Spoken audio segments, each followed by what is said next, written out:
नमस्कार साथियों, मैं विकास रेगत और स्वागत है आपका अडानी एजुकेशन एकेडमी के यूट्यूब चैनल पर। आज हम एक नए सफर की शुरुआत करने जा रहे हैं, जिसमें हम क्लास 12th की मैथ्स पढ़ेंगे और क्लास 12th की मैथ्स में सबसे पहले हम पढ़ेंगे चैप्टर 1, जिसका नाम है संबंध एवं फलन।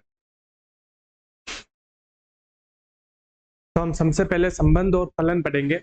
संबंध और फलन के बारे में क्लास 12th में काफी बच्चों को संबंध एवं फलन जो है वो टफ लगता है। ये इतना टफ है नहीं एक्चुअल में। अगर आप स्टेप बाय स्टेप समझेंगे तो आपको ये काफी आसान लगेगा, और अगर आप मेरे साथ समझते हुए चलेंगे तो आपके संबंध और फलन मेरे साथ ही क्लास के साथ ही कंप्लीट हो जाएगा। संबंध और फलन के बारे में समझने के लिए हम सबसे पहले संबंध और फलन में समझेंगे कि संबंध क्या होता है। इसके बारे में हमें सबसे पहले समझना है कि संबंध क्या होता है।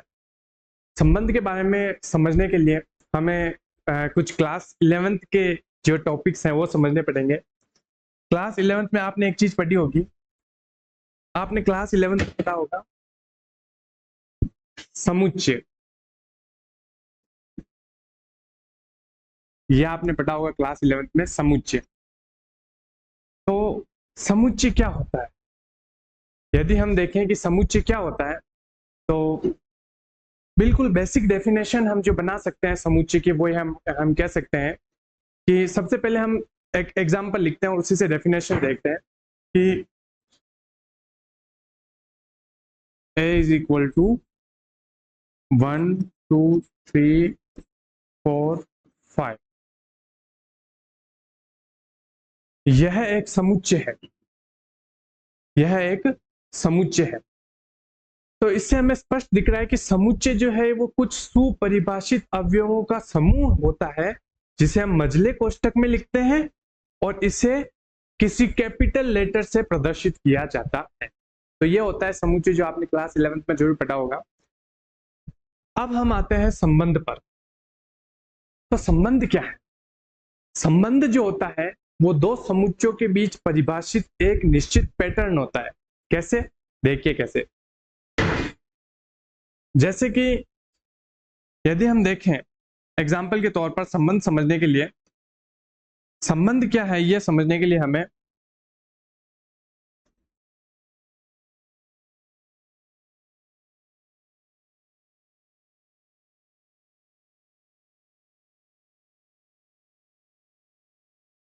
संबंध हम एक एग्जाम्पल से समझते हैं।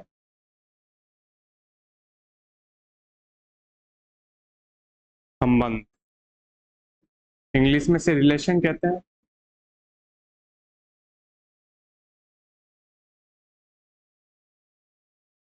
तो देखिए, समझिए संबंध क्या है।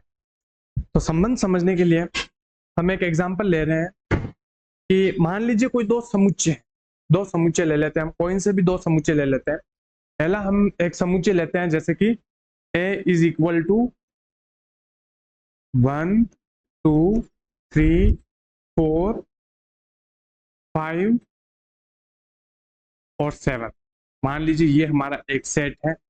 दूसरा जो हमारा समुच्चय जो सेट है वो है 1 2 3 4 5 और 6। ये जो है हमारा ये दूसरा सेट है। ठीक है, तो दो सेट ले लिए हमने। इन दो सेट के अंदर संबंध को समझने के लिए हम इसे एक अलग तरीके से भी इसको लिख सकते हैं। संबंध को समझने के लिए हम इसे ऐसे लिखेंगे, ये अपना पूरा सेट ए है। 1 2 3 4 5 और ये 7। ये जो है ये सेट ए है, क्योंकि हमें संबंध को समझना है इसलिए हम इसे ऐसे लिख रहे हैं।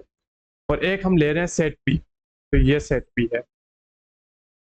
ये अपना सेट बी है, जिसमें हमने 1 2 3 4 5 और 6 को ले रखा है। अब मान लीजिए कोई संबंध आर, कोई भी संबंध आर इसके बीच में परिभाषित है। और किस प्रकार परिभाषित है? इस प्रकार परिभाषित है कि 1 का रिलेशन वो कर रहा है 2 से, 2 का रिलेशन वो कर रहा है 2 का रिलेशन वो कर रहा है 3 से, 3 का रिलेशन वो कर रहा है 4 से, 4 का रिलेशन वो कर रहा है 5 से, और 5 का रिलेशन वो कर रहा है 6 से। एक ऐसा संबंध आर इनके बीच में परिभाषित है जो 1 का रिलेशन 2 से, 2 का रिलेशन 3 से, 3 का रिलेशन 4 से, 4 का 5 से और 5 का 6 से कर रहा है। ठीक है, ये स्पष्ट रूप से दिख रहा है हमें। तो अब हमें ये सीखना है सबसे पहले कि ये दिख तो रहा है हमें संबंध की ये ऐसे कर रहा है, ठीक है, लेकिन जैसे ये समुच्चय है इसको हम ऐसे रिप्रेजेंट कर रहे हैं, वैसे ही संबंध आर को कैसे प्रदर्शित करेंगे? संबंध आर को भी तो कैसे न कैसे प्रदर्शित किया जाता होगा। तो अब यहाँ पर हम सीखेंगे कि हम इस संबंध आर को कैसे प्रदर्शित करें। तो संबंध आर को प्रदर्शित करने के लिए हम सबसे पहले क्या करेंगे कि सबसे पहले संबंध जो प्रदर्शित किया जाता है उसके लिए लिखा जाता है, सबसे पहले हम लिखेंगे कि जो संबंध आर है, अपना रिलेशन जो आर है, वो किस से किस में परिभाषित है। रिलेशन आर किस से किस में परिभाषित है, तो हम लिखेंगे रिलेशन आर परिभाषित है। ये जो डबल डॉट होती है ये इसका जो मीनिंग होता है वो होता है परिभाषित है। तो आर जो है वो परिभाषित है ए से बी के अंदर। तो अपना सबसे पहले हम रिलेशन आर को प्रदर्शित करने के लिए सिंपल सा सबसे पहले हम ये बताएंगे कि रिलेशन आर कौन कौन से दो सेट्स के बीच लग रहा है। तो हमने बताया कि रिलेशन आर जो है वो परिभाषित है ए से बी के बीच। तो ये हो गया अपना रिलेशन आर किसके बीच में परिभाषित है, ये हमने बता दिया। यहीं पे हमारा काम खत्म नहीं हुआ, आगे हमें ये भी दिखाना है कि रिलेशन आर है क्या एक्चुअल।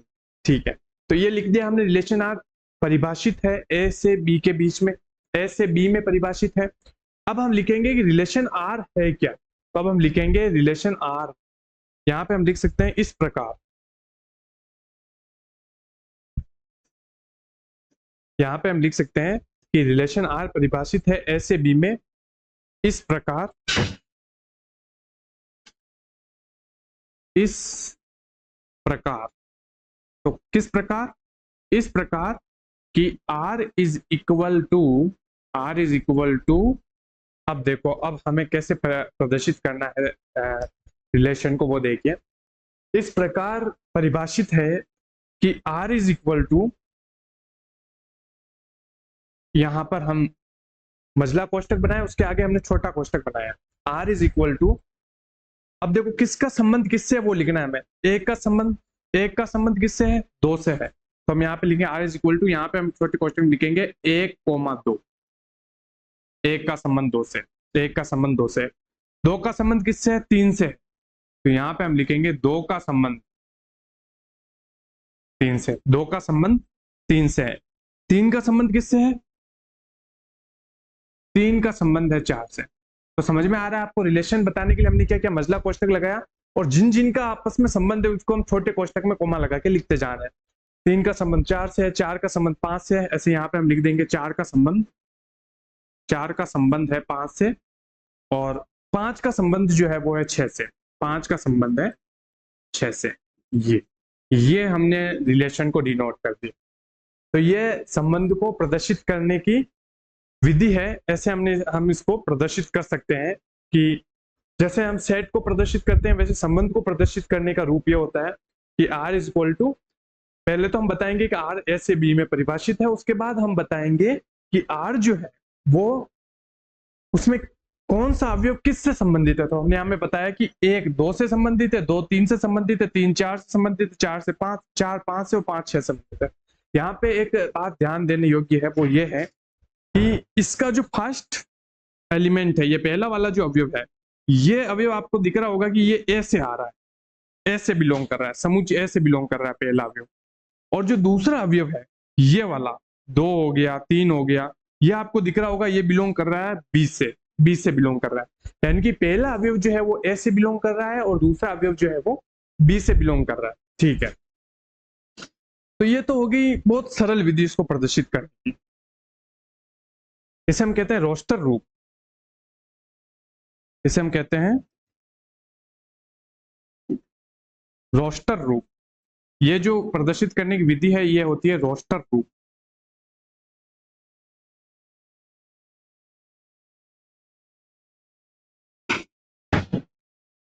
लेकिन अगर मैं चाहूं कि मैं इन सब को एक साथ रिप्रेजेंट या एक साथ प्रदर्शित करना चाह रहा हूं, सारे अवयवों को, मेरे को इतना नहीं लिखना है। मान लो बहुत समुच्चय इतना बड़ा है कि इनफाइनाइट तक जा रहा है, तब आप कैसे इसको प्रदर्शित करोगे रिलेशन को?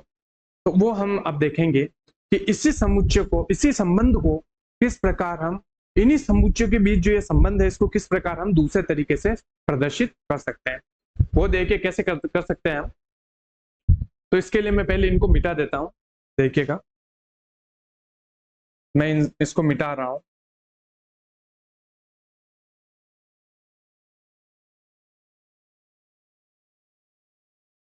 अब देखिएगा रिलेशन को एक और तरीके से कैसे रिप्रेजेंट कर सकता हूं, देखिएगा बीच में और लगा देता हूं मैं।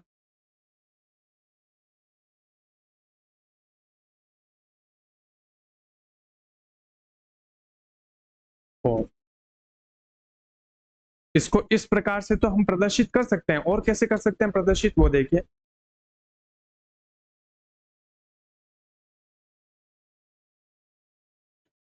तो आर ऐसे कैसे, सबसे पहले ऐसे कैसे लिखेंगे, आर जो है वो परिभाषित है, डिफाइंड एज ए से बी में, ए टू बी, है ना, ये ठीक है। तो ये ऐसे परिभाषित है, ए से बी में परिभाषित है। अब हम इसमें कैसे परिभाषित है, इस प्रकार, यहां तक तो सेम है, यहां भी लिखा था इस प्रकार, यहां भी लिख रहे हैं हम इस प्रकार, तो यहां भी हम इस प्रकार लिख रहे हैं, इस प्रकार, ये लिख दिया हमने इस प्रकार, ठीक है। अब इसके बाद क्या करेंगे, वही कैपिटल आर लिखेंगे, ठीक है, कैपिटल आर, ये इक्वल, ये मजला कोष्टक। अब यहां पर हम चेंज करेंगे, हमें कोई ऐसा रूप चाहिए जो दो ऐसे समुच्चयों के बीच के संबंध को भी रिप्रेजेंट कर दे जिनमें अनंत अवयव हो। तो इसके लिए हम क्या करेंगे, इसके लिए हम देखो इन सबको एक एलिमेंट में रिप्रेजेंट करेंगे, कैसे करेंगे देखिएगा। तो देखिए यहाँ पे जो पहला अवयव है 1 2 3 4 5, क्या मैं इसकी जगह एक्स लिख सकता हूँ क्या? एक्स का मतलब कुछ भी हो सकता है, कुछ भी क्या हो सकता है वो आगे हम देखेंगे, लेकिन यहाँ पे मैं इन सबको रिप्रेजेंट करने के लिए एक्स लिख दूं क्या, 1 2 3 4 5, एक्स लिख दिया मैंने, ठीक है, कोमा, ये जो दूसरा अवयव है, ये जो 2 है 3 है 4 है 5 है 6, इसको रिप्रेजेंट करने के लिए मैं वाई लिख सकता हूँ क्या? ठीक है, मैंने वाई लिख दिया, ठीक है, एक्स और वाई तो लिख दिया मैंने, लेकिन दिक्कत यह है कि ये एक्स और वाई है क्या? सबसे बड़ा प्रश्न है कि एक्स और वाई है क्या? क्या एक्स और वाई कुछ भी ले सकता है? नहीं, कुछ भी नहीं है। एक्स और वाई क्या है वो देखेगा। यहां पर हम वापस वही 2 डॉट लगाएंगे। 2 डॉट का मतलब डिफाइंड है, परिभाषित है, एक्स और वाई परिभाषित है। कैसे परिभाषित है? इस प्रकार परिभाषित है कि वाई जो है देखो यहाँ पर आपको दूसरा एलिमेंट और पहले एलिमेंट में एक समानता दिख रही होगी, दूसरे अवयव और पहले अवयव में, कि प्रत्येक का जो दूसरा अवयव है ये पहले अवयव से एक अधिक है, दूसरा अवयव पहले अवयव से एक अधिक है, दूसरा अवयव पहले अवयव से एक अधिक है, यहाँ पे भी दूसरा अवयव पहले अवयव से एक अधिक है। तो यहाँ पर y हमने क्या लिया, दूसरे अवयव को प्रदर्शित करने के लिए, x किसके लिए लिया, पहले अवयव को प्रदर्शित करने के लिए। तो क्या मैं x और y में ऐसे लिख सकता हूँ कि y जो है वो इस प्रकार परिभाषित है कि y x से एक अधिक है, कैसा लिख सकता हूं मैं कि y जो है वो x से एक अधिक है, क्या ऐसा लिखा जा सकता है? बिल्कुल लिखा जा सकता है। अब इसके बाद देखिएगा, अब वो बात जो मैंने पहले कही थी कि x और y है क्या, ठीक है, मान लिया y x से एक अधिक है, तो क्या मैं कुछ भी ले लूं? नहीं, कुछ भी नहीं। x और y जो है, इसमें x जो है ये बिलोंग करेगा, ये बिलोंग का साइन होता है, आपको पता होगा, बिलोंग करेगा। ये बिलोंग का मतलब इससे संबंधित है, इस समुच्चय से आता है। तो x जो है वो बिलोंग करेगा a से, a वाले समुच्चय से, इससे x इससे बिलोंग करेगा। और y जो होगा वो बिलोंग करेगा b से, y जो होगा वो बिलोंग करेगा b से। तो इस प्रकार हम इसे, इस संबंध को ऐसे तो प्रदर्शित कर ही सकते हैं, इसके अलावा हम इस संबंध को इस प्रकार से भी प्रदर्शित कर सकते हैं। और जब हम इसे इस प्रकार से प्रदर्शित करते हैं तो इस रूप को कहा जाता है, ये जो पूरा रूप है ये प्रदर्शित करने का, ये रूप कहलाता है, इसे हम कहते हैं समुच्चय निर्माण।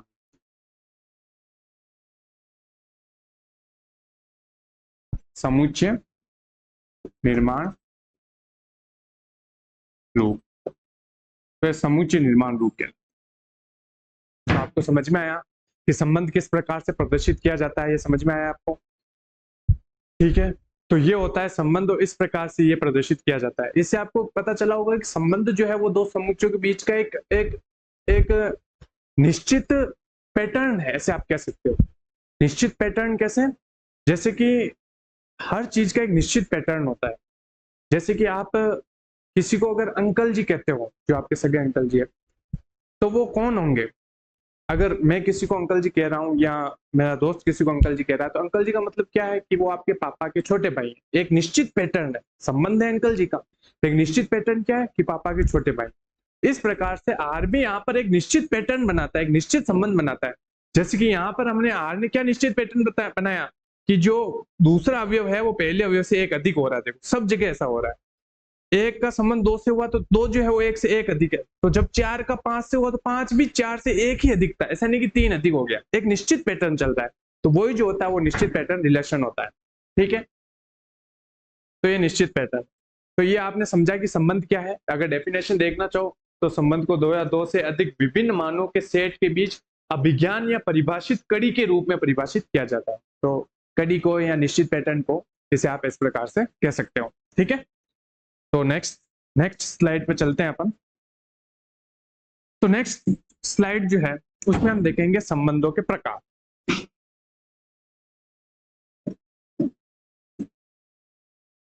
तो संबंधों के कितने प्रकार होते हैं? ये अटक गई है स्लाइड। तो संबंधों के कितने प्रकार होते हैं?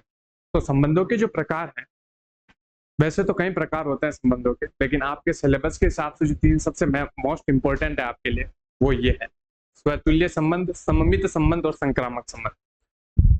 स्वतुल्य संबंध क्या है, सममित संबंध क्या है और संक्रामक संबंध क्या है, ये तीनों आपने समझ लिए तो आपकी 1.1 बिल्कुल सही कंप्लीट हो जाएगी।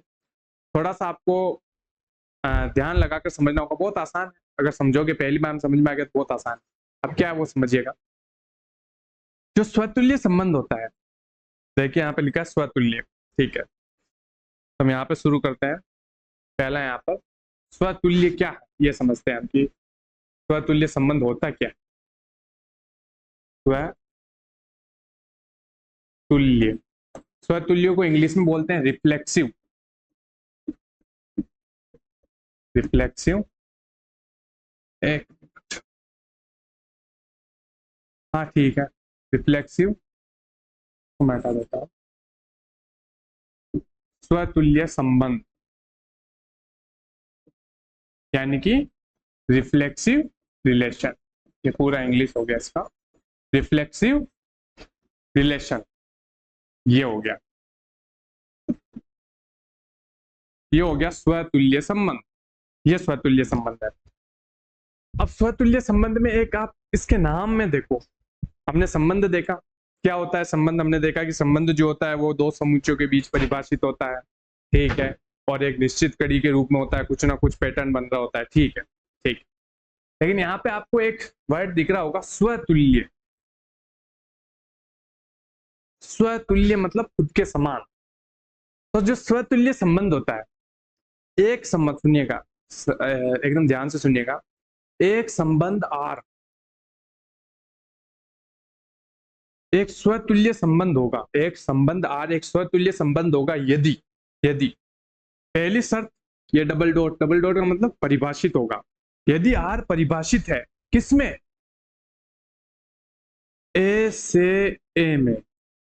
ए से ए में का मतलब समझे? हमने जब पिछला एग्जांपल लिया था तो उसमें एक रिलेशन एक समुच्चय से दूसरे समुच्चय में परिभाषित था।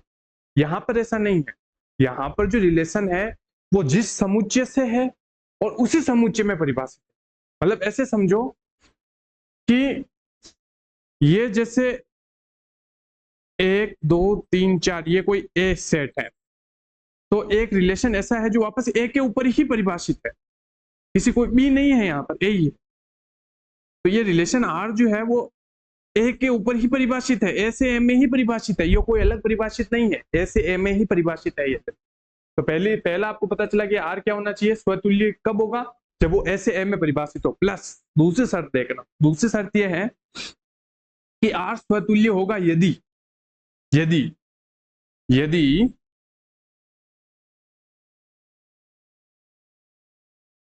Small a comma A belongs to R for all, ये जो उल्टा सिंबल होता है इसे कहते हैं for all, for all a belongs to capital है।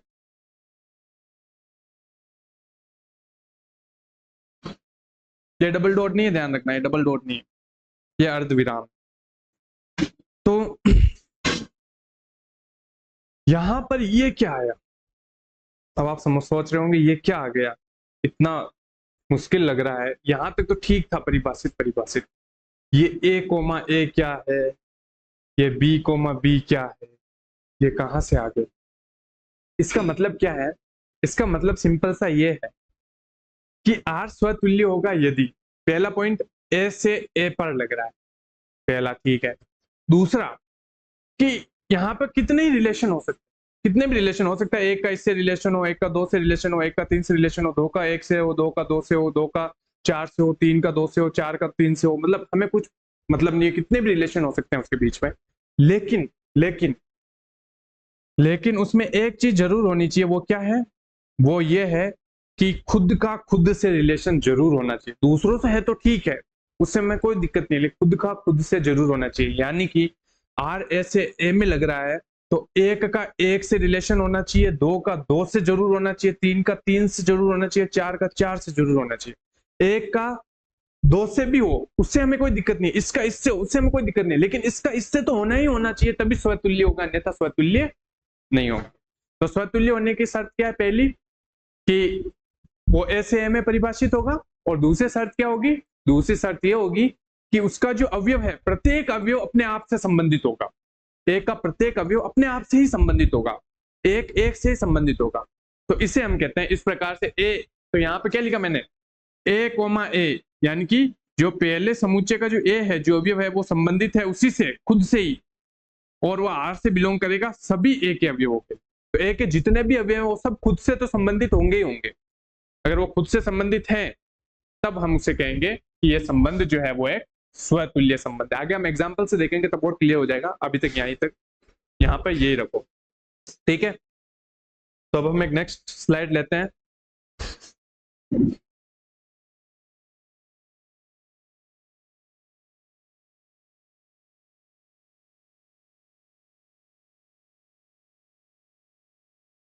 तो यहाँ पर एड का ऑप्शन नहीं है क्या स्लाइड? चल ठीक है, मैं इसे क्लीन कर देता हूँ।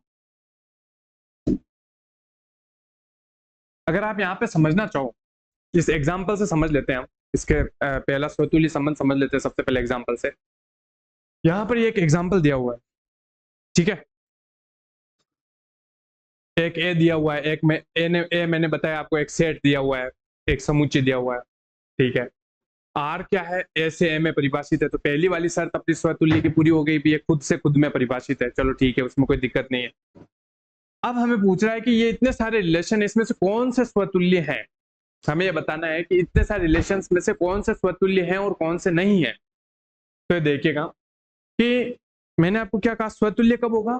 जब एक के प्रत्येक अवयव अपने आप से संबंधित हो। अगर उस रिलेशन में एक का प्रत्येक अवयव अपने आप से संबंधित हो, दूसरों से संबंधित है उससे हमें कोई मतलब नहीं है, अपने आप से तो होना ही चाहिए, तब हम कहेंगे उसे स्वतुल्य है। तो यहाँ पे देखना, ए में कितने अवयव है? एक दो तीन। तो देखो पहला ये रिलेशन देखते हैं, ये संबंध देखते हैं कि ये स्वतुल्य है या नहीं है। देखो एक एक से संबंधित है, बिल्कुल है। दो दो से संबंधित है, बिल्कुल है। तीन तीन से संबंधित है, बिल्कुल है। तो एक दो तीन, तीनों का रिलेशन अपने आप से मिला है नहीं मिला? खुद से संबंधित है तीनों।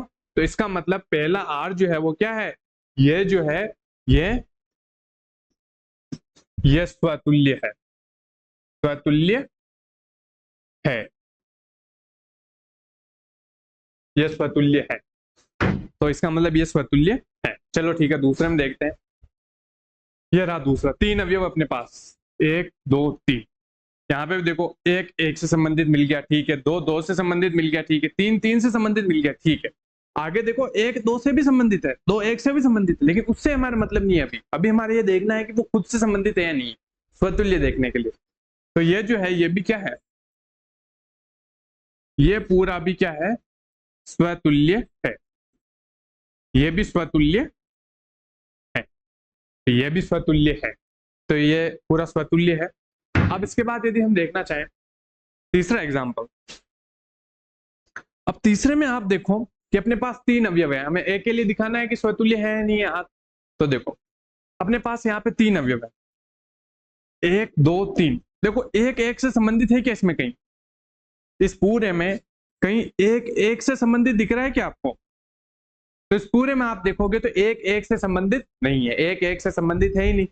तो देखो पहला अपना पहला अवयव का संबंधी खुद से नहीं मिला, तो बताओ ये स्वतुल्य है क्या? तो ये स्वतुल्य नहीं है, ये स्वतुल्य नहीं होगा, यह स्वतुल्य स्वतुल्य नहीं है। क्यों? मैंने क्या कहा कि एक के प्रत्येक अवयव का संबंध खुद से मिलना चाहिए।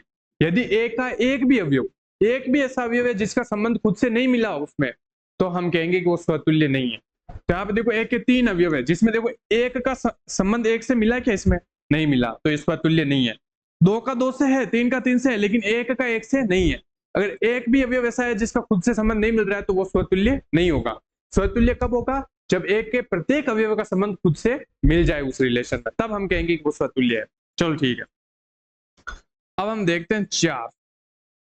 चार में आप देखोगे कि दो का दो से तो है, चलो ठीक है, दो का दो से है। तीन का तीन से है, चलो ठीक है, तीन का तीन से है। लेकिन देखो क्या एक का एक से संबंध मिला हमें? यहाँ पे नहीं मिला, तो यह भी स्वतुल्य नहीं है। इसे भी हम क्या कहेंगे कि यह स्वतुल्य स्वतुल्य नहीं है, यह भी स्वतुल्य नहीं है, यह भी स्वतुल्य नहीं होगा। ठीक है, तो आपको समझ में आ गया स्वतुल्य क्या होता है? चलो ठीक है, मैं इसे इरेज कर देता हूं अभी।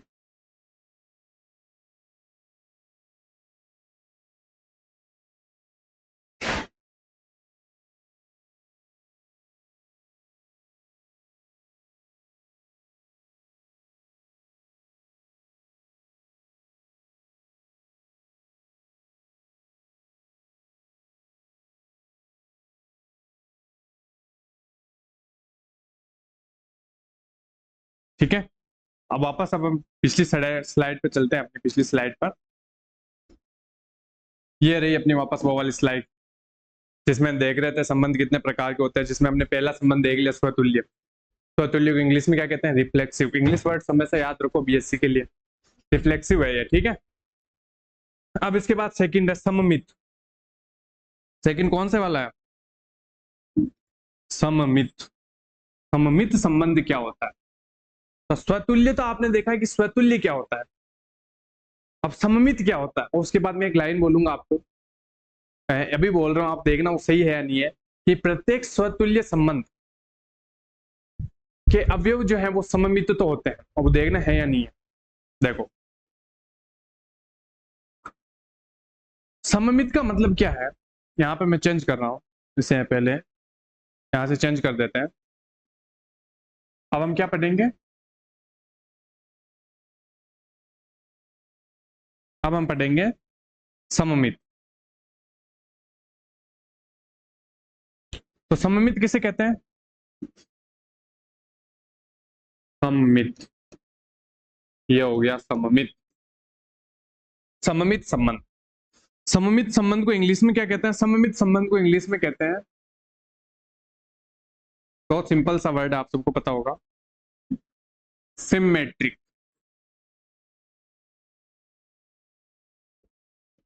सिमेट्रिक रिलेशन, सममित संबंध। तो सममित संबंध क्या होता है? सममित संबंध क्या होता है देखना, यहां से सिर्फ इतना सा चेंज होगा। आप देखिए चेंज क्या होगा इसमें,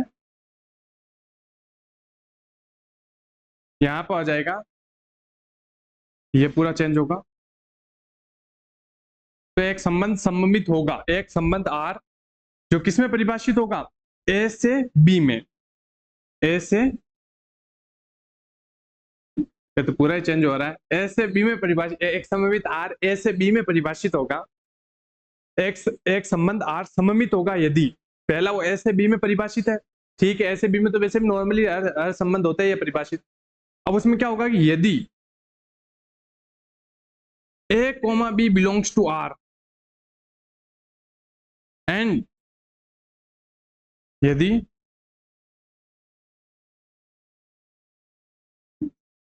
B comma A belongs to R, तो एक संबंध सममित होगा। यहां पर मैं लिख देता हूं, जहां A belongs to A comma B belongs to, दोनों से बिलोंग करेंगे। चलो ठीक है, सेट हो।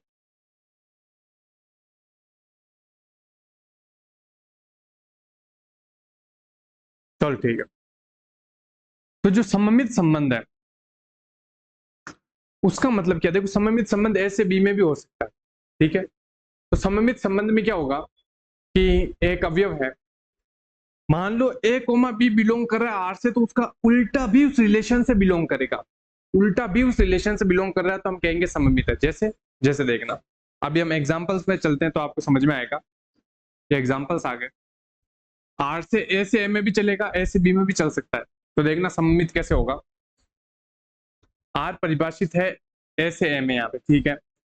अब यहाँ पे देखना कि जो प्रत्येक अवयव है उसका उल्टा भी विद्यमान है या नहीं। यदि उल्टा भी विद्यमान है तो हम कहेंगे कि सममित है। अब यहाँ पे देखो ए कोमा एक, तो ए कोमा एक को इधर से पढ़ो चाहे इधर से पढ़ो, ए कोमा एक है तो ये तो वैसे विद्यमान है ही है, उल्टा सीधा दोनों तरफ सेम ही होगा, ये भी दोनों तरफ सेम ही होगा, उल्टा सीधा सेम होगा, ये भी सेम होगा, ठीक है।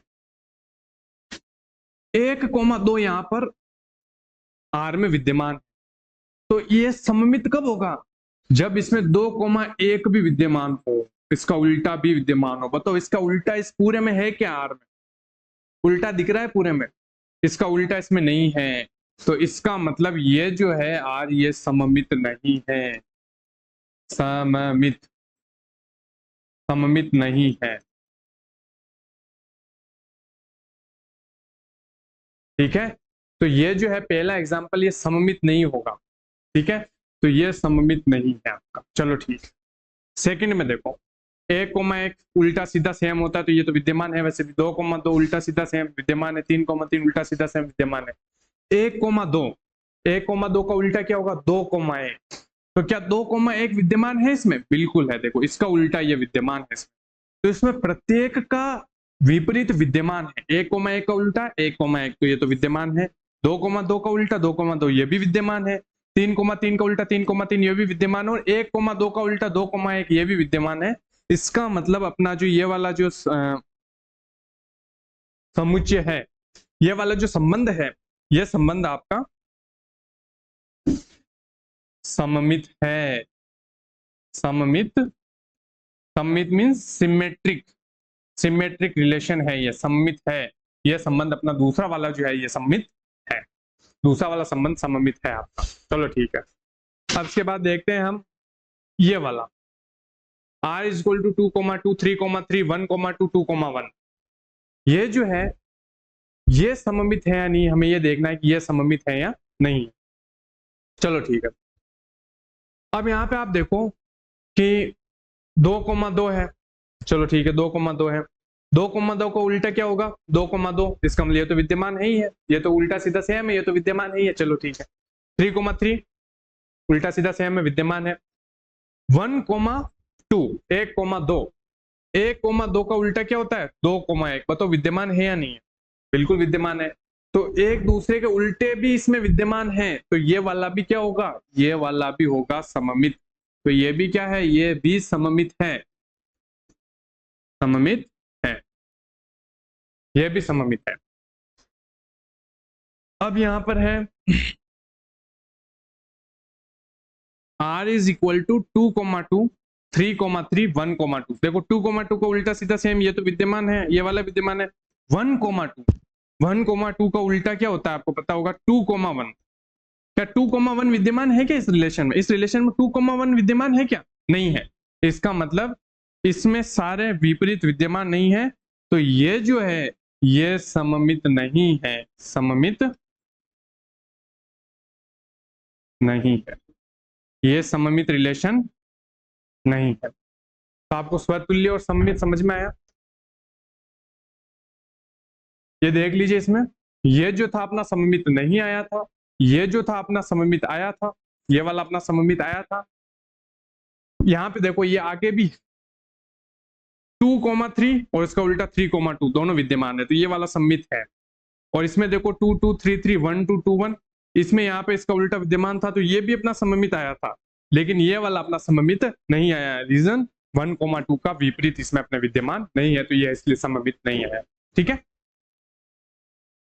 ये हो गया आपका सिमेट्रिक रिलेशन। ध्यान रखना है तीनों स्वतुल्य संबंध, सममित संबंध, और उसके बाद तीसरा जो आ रहा है तीनों संबंध एक साथ ध्यान रखना, क्योंकि तीनों मिलके एक अलग संबंध बनाते हैं जो भी 1.1 में बहुत काम आएगा, वो आगे देखेंगे हम। अभी दो ये देख लो, हमने देखे हैं अभी तक स्वतुल्य और सममित, दोनों हमने देख लिए, ठीक है। ये मैं क्लीन कर देता हूं इसको।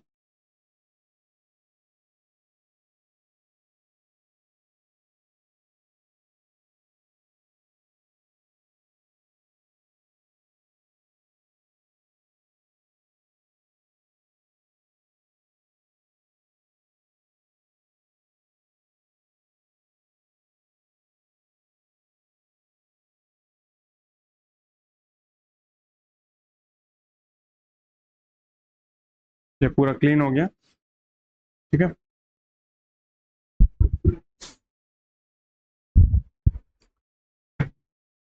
तो अब हमें देखना है तीसरे वाला संबंध, जो इन दोनों से थोड़ा टफ है, लेकिन अगर आप समझेंगे तो आप मतलब समझ लेंगे, इतना भी टफ नहीं है, अब देख लेंगे। तो हमने क्या क्या पढ़ा? स्वतुल्य संबंध हम पढ़ चुके हैं, सम्मित संबंध हम पढ़ चुके हैं। अब तीसरा जो संबंध आता है वो है, देखो, स्वतुल्य हो गया, सम्मित हो गया, अब तीसरा संबंध है संक्रामक संबंध। संक्रामक संबंध, संक्रामक संबंध क्या है वो देखना कि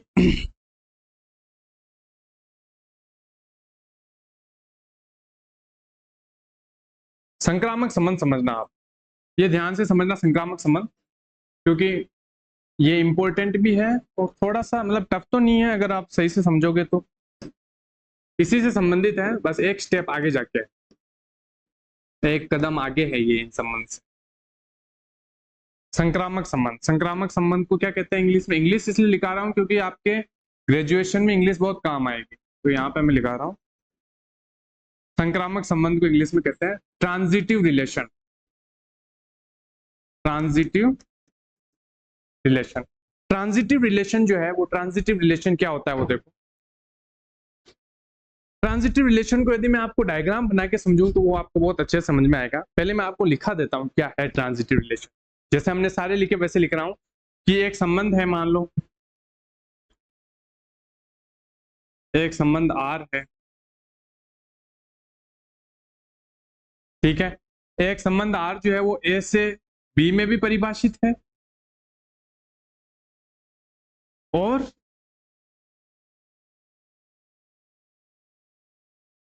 उसे एवं लिख देते हैं।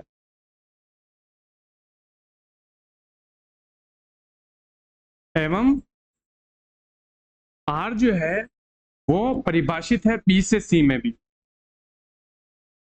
समझ रहे हो? तीन समुच्चय हैं यहाँ पर, A B C, तो यहाँ पे तीन समुच्चय हैं, जिसमें से ये जो है ये R जो है वो A से B में भी परिभाषित है और B से C में भी परिभाषित है। कुछ इस प्रकार है कि ये A है, ये B है, ये C। तो R जो है वो A B और C, R जो है वो A से B में भी परिभाषित है और R B से C में भी परिभाषित है। इसलिए मैं कह रहा था कि ये एक स्टेप आगे है, तो ये तीनों में परिभाषित है। अब इसमें हम कैसे देखेंगे कि संक्रामक है या नहीं है? तो देखो, संक्रामक कहते किसे हैं? कोई रिलेशन संक्रामक कब होता है? देखो, रिलेशन कब संक्रामक होता है कोई? तो कोई रिलेशन संक्रामक होता है यदि रिलेशन R संक्रामक होगा यदि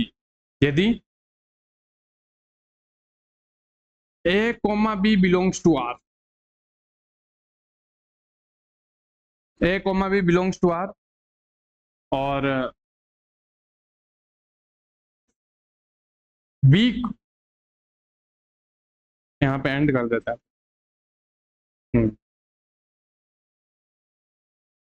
तो A, B belongs to R and B, C belongs to R। मतलब समझो A और B R से बिलोंग करता है, B और C भी R से बिलोंग करता है। इतना तो ठीक, A और B R से बिलोंग कर रहा है, B और C भी R से बिलोंग कर रहा है। अब आगे देखो, एक संबंध संक्रामक तब होगा जब यदि मान लो A और B R से बिलोंग कर रहा है, B और C R से बिलोंग कर रहा है, तो ये संबंध संक्रामक तब होगा जब हमें इट एम्प्लाइज, हमें ये पता चले कि A और C भी R से बिलोंग कर रहा है। समझे? एक अवयव A, B R से बिलोंग कर रहा है, दूसरा अवयव B, C R से बिलोंग कर रहा है, लेकिन शर्त क्या है? ये संक्रामक तब होगा जब A, C भी R से बिलोंग करे। मतलब ए कोमा बी आर से बिलोंग कर रहा है, बी कोमा सी आर से बिलोंग कर रहा है, तो हमने क्या किया, इस बी और इस बी को हटा दो, बाकी जो बच्चा ए कोमा सी वो भी आर से बिलोंग करना चाहिए। यदि वो आर से बिलोंग कर रहा है तब हम कहेंगे कि ये संबंध जो है वो संक्रामक संबंध है। ठीक है, तो ये हो गया। अब इसे अगर हम समझना चाहे तो एग्जाम्पल से समझ लेते हैं। ये अपना एग्जाम्पल आ गया। अब ये जितने भी संबंध है इसमें से कौन सा संक्रामक है, अपना वही स्टार्टिंग यही है 1 2 3, ए से ए में परिभाषित है, ए से बी में, बी से सी में, किसी में परिभाषित होता है, अपने कोई मतलब नहीं है, अपने को ये देखना है ये। ठीक है, अगर मान लो ये कहता कि ए से बी में परिभाषित है और एक बी से सी वाला परिभाषित होता तब भी हम कर सकते थे, तो पहले ये देख लेते हैं। तो इसे हम कैसे करेंगे कि ये आर है, आर रिलेशन है।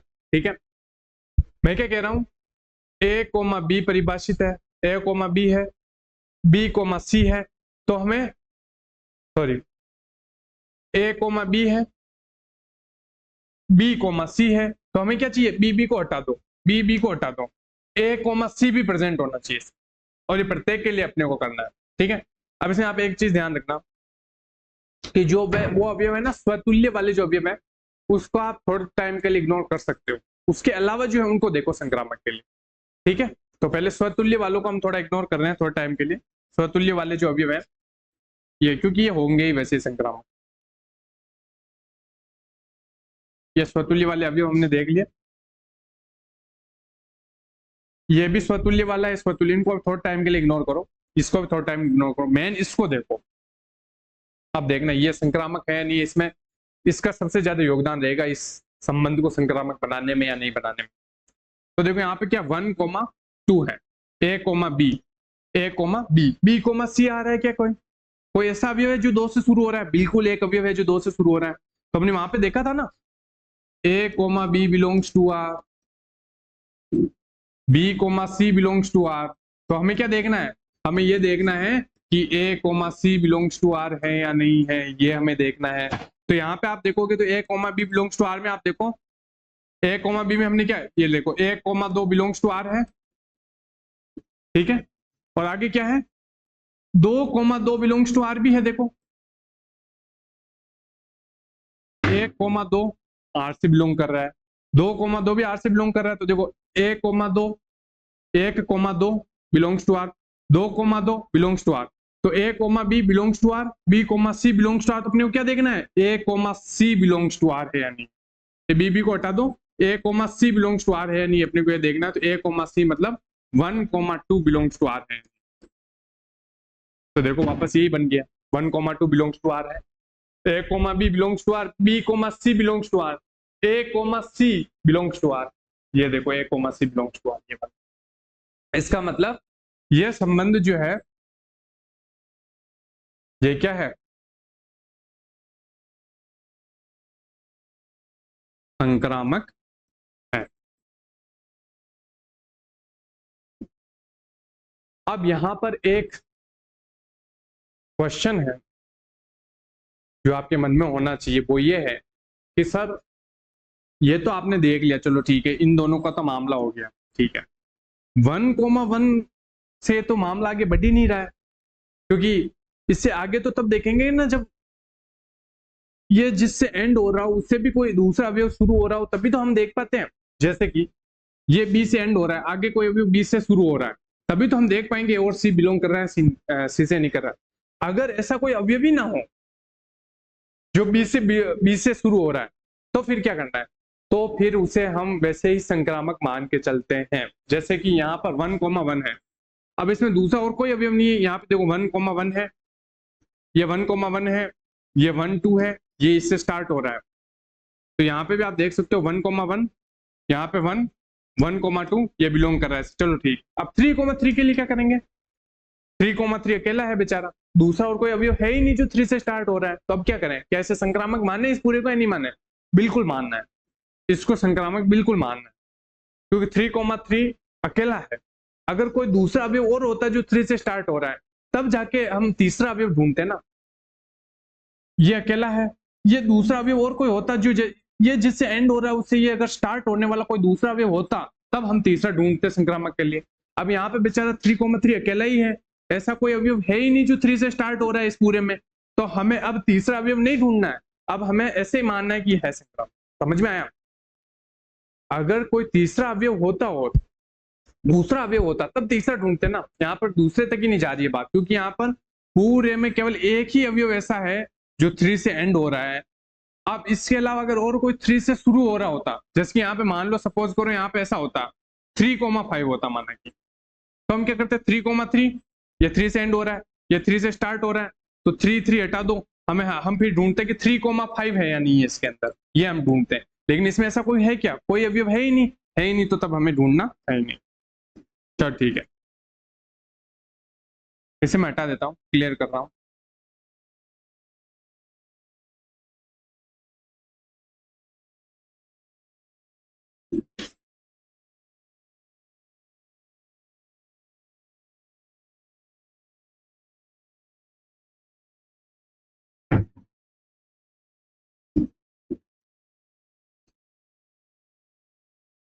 A comma C belongs to R हो गया है।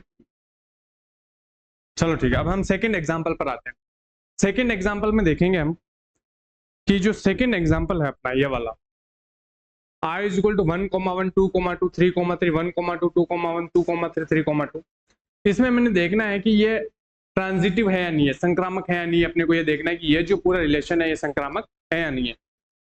चलो देखते हैं, इस रिलेशन को पूरा देखते हैं कि संक्रामक है या नहीं है।